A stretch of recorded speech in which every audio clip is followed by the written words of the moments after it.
The tragedy that occurred there in Minneapolis, it was on so many levels, it was a tragedy. Obviously, we mourn the loss of life, and nobody wanted to see that happen. We also see the tragedy of ICE, our law enforcement officers. And we've got to continue to remind people ICE are simply law enforcement officers, and they're doing their job. And for them to come under the increased number of attacks, I mean, the number of attacks is up over 1,300%.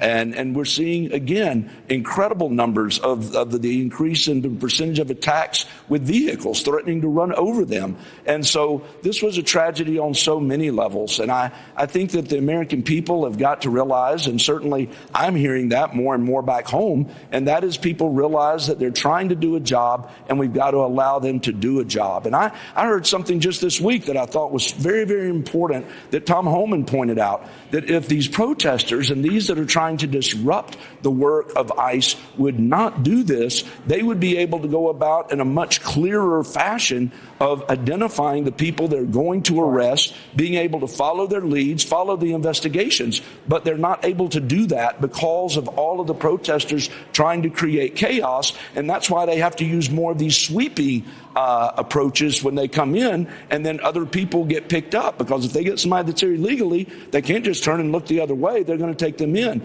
But if these protesters would allow them to do their job, they can get these people.